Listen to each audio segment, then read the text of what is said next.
Bacaan Alkitab 25 Oktober 2021, 2 Raja-Raja pasal 6, 1 Timotius pasal 3, Daniel pasal 10, dan Mazmur pasal 119 ayat 1 hingga 24. 2 Raja-Raja pasal 6. Pada suatu hari berkatalah rombongan Nabi kepada Elisa, "Cobalah lihat, tempat tinggal kami di dekatmu ini adalah terlalu sesak bagi kami. Baiklah kami pergi ke sungai Yordan dan masing-masing mengambil satu balok dari sana supaya kami membuat tempat tinggal untuk kami." Jawab Elisa, "Pergilah." Lalu berkatalah seorang, "Silakan ikutlah dengan hamba-hambamu ini." Jawabnya, "Baik, aku akan ikut." Maka ikutlah ia dengan mereka. Setelah mereka sampai di sungai Yordan, mereka pun menebang pohon-pohon. Dan terjadilah ketika seorang sedang menembangkan sebatang pohon, jatuhlah mata kapaknya ke dalam air. Lalu berteriak-teriaklah ia, "Wahai tuanku, itu barang pinjaman." Tetapi berkatalah abdi Yahweh, "Kemana jatuhnya?" Lalu orang itu menunjukkan tempat itu kepadanya. Kemudian Elisa memotong sepotong kayu, lalu dilemparkannya ke sana, maka timbullah mata kapak itu dibuatnya. Lalu katanya, "Ambillah." Orang itu mengulurkan tangannya dan mengambilnya. Raja negeri Aram sedang berperang melawan Israel.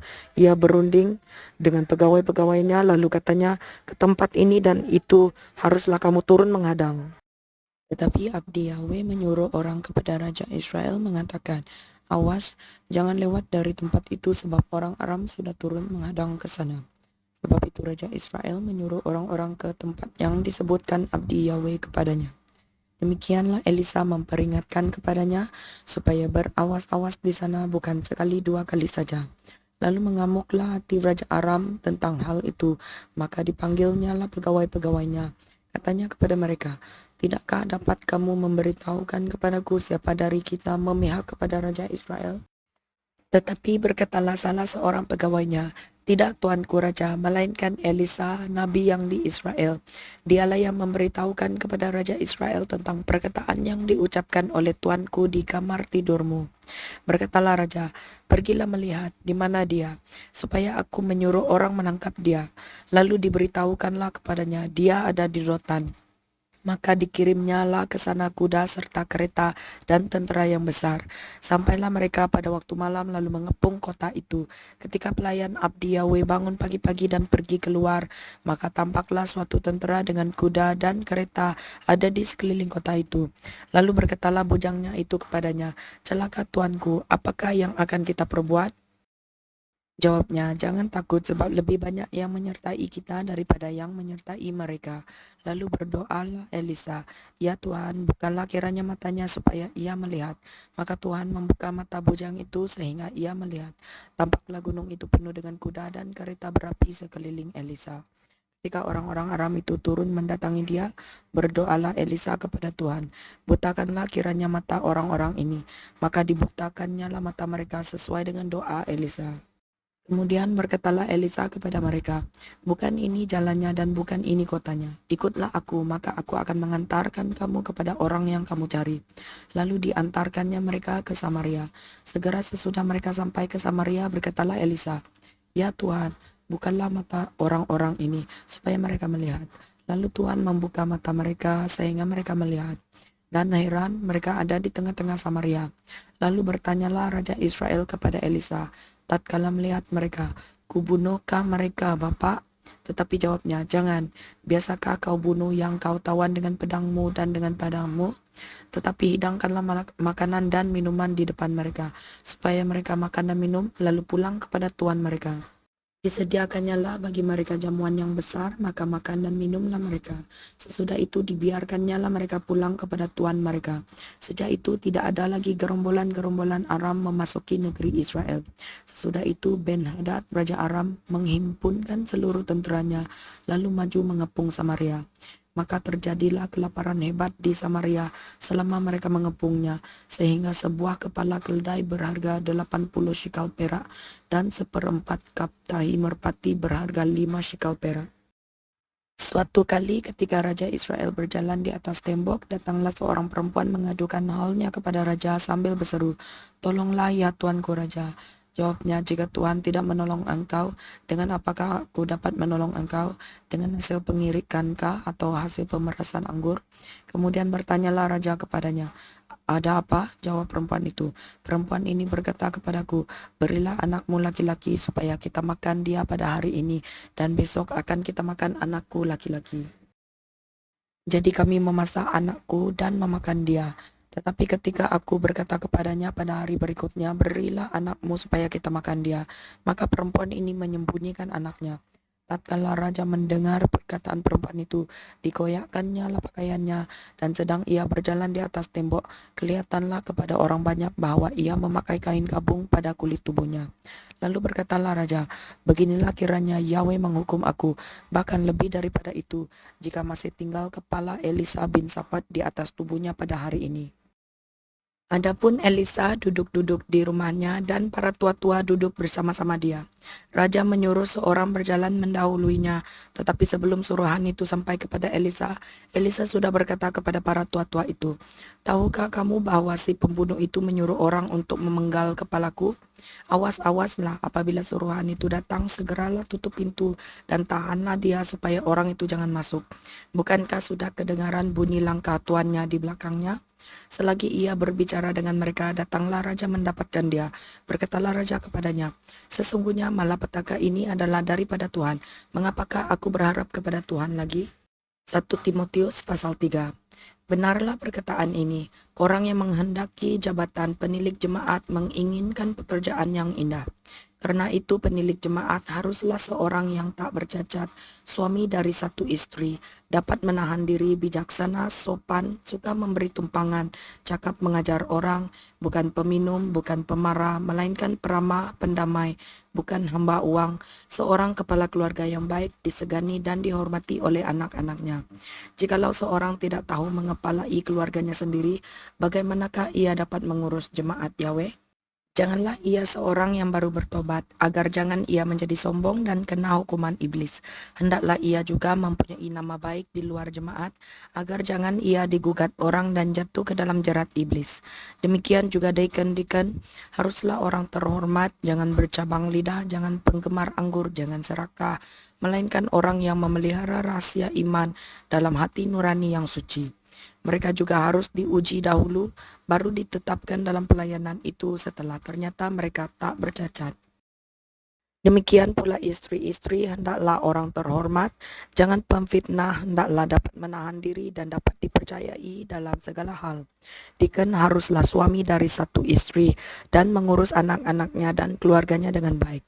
Karena mereka yang melayani dengan baik beroleh kedudukan yang baik, sehingga dalam iman kepada Kristus Yesus mereka dapat bersaksi dengan leluasa. Semuanya itu kutuliskan kepadamu, walaupun kuharap segera dapat mengunjungi engkau. Jadi jika aku terlambat, sudahlah engkau tahu bagaimana orang harus hidup sebagai keluarga Yahweh, yakni jemaat dari Yahweh yang hidup, tiang penopang dan dasar kebenaran. Dan sesungguhnya agunglah rahasia ibadah kita. Dia yang telah menyatakan dirinya dalam rupa manusia, dibenarkan dalam roh, yang menampakkan dirinya kepada malaikat-malaikat, diberitakan di antara bangsa-bangsa yang tidak mengenal Yahweh, yang dipercayai di dalam dunia, diangkat dalam kemuliaan. Daniel pasal 10. Pada tahun ketiga pemerintahan Koresh, raja orang Persia, suatu firman dinyatakan kepada Daniel yang diberi nama Belshazzar. Firman itu benar dan mengenai kesusahan yang besar. Maka dicamkannya lah firman itu dan diperhatikannya lah penglihatan itu. Pada waktu itu aku, Daniel, berkabung 3 minggu penuh. Makanan yang sedap tidak kumakan, daging dan anggur tidak masuk ke dalam mulutku, dan aku tidak berurap sampai berlalu 3 minggu penuh.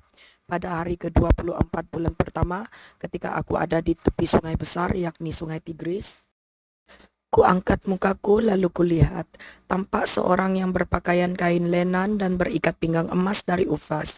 Tubuhnya seperti permata Tarsis dan wajahnya seperti cahaya kilat. Matanya seperti sulu yang menyala-nyala, lengan dan kakinya seperti kilau tembaga yang digilap, dan suara ucapannya seperti gaduh orang banyak. Hanya aku, Daniel, melihat penglihatan itu, tetapi orang-orang yang bersama-sama dengan aku tidak melihatnya.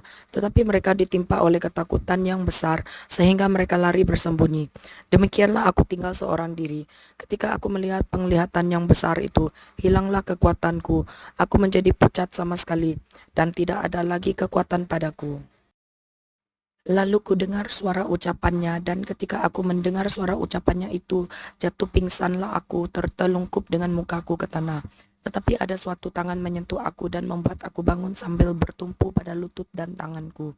Katanya kepadaku, Daniel, engkau orang yang dikasihi, camkanlah firman yang kukatakan kepadamu, dan berdirilah pada kakimu, sebab sekarang aku diutus kepadamu.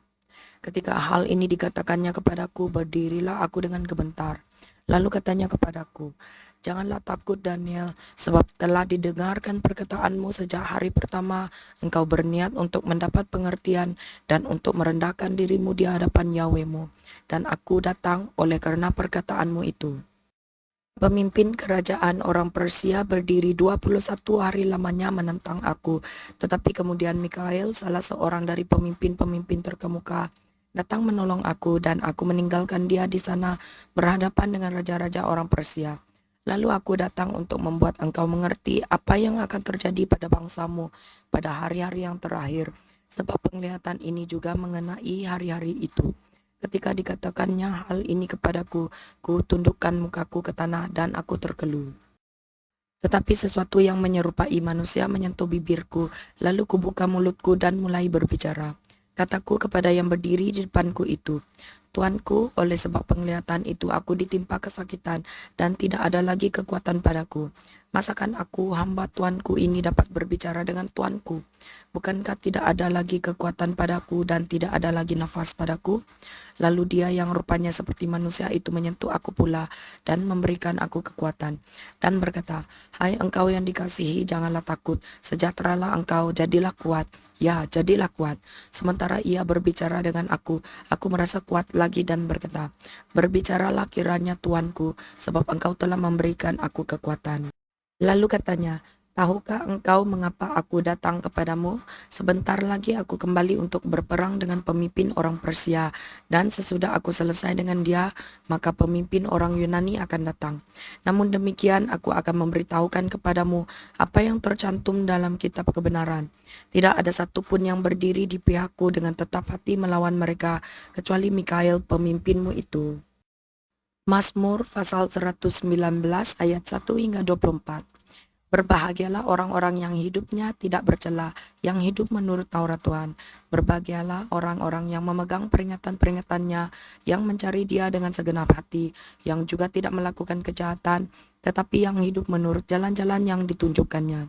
Engkau sendiri telah menyampaikan titah-titahmu supaya dipegang dengan sungguh-sungguh. Sekiranya hidupku tentu untuk berpegang pada ketetapanmu, maka aku tidak akan mendapat malu apabila aku mengamat-amati segala perintahmu. Aku akan bersyukur kepadamu dengan hati jujur apabila aku belajar hukum-hukummu yang adil. Aku akan berpegang pada ketetapan-ketetapanmu, janganlah tinggalkan aku sama sekali. Dengan apakah seorang muda mempertahankan kelakuannya bersih? Dengan menjaganya sesuai dengan firmanmu. Dengan segenap hatiku aku mencari engkau. Janganlah biarkan aku menyimpang dari perintah-perintahmu. Dalam hatiku aku menyimpan janjimu, supaya aku jangan berdosa terhadap engkau. Terpujilah engkau ya Tuhan, ajarkanlah ketetapan-ketetapanmu kepadaku. Dengan bibirku aku menceritakan segala hukum yang kau ucapkan. Atas petunjuk peringatan-peringatanmu aku bergembira, seperti atas segala harta. Aku hendak merenungkan titah-titahmu dan mengamat-amati jalan-jalanmu. Aku akan bergemar dalam ketetapan-ketetapanmu, firmanmu tidak akan kulupakan. Lakukanlah kebajikan kepada hambamu ini, supaya aku hidup, dan aku hendak berpegang pada firmanmu.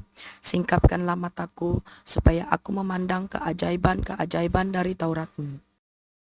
Aku ini orang asing di dunia, janganlah sembunyikan perintah-perintahmu terhadap aku. Hancur jiwaku karena rindu kepada hukum-hukummu setiap waktu.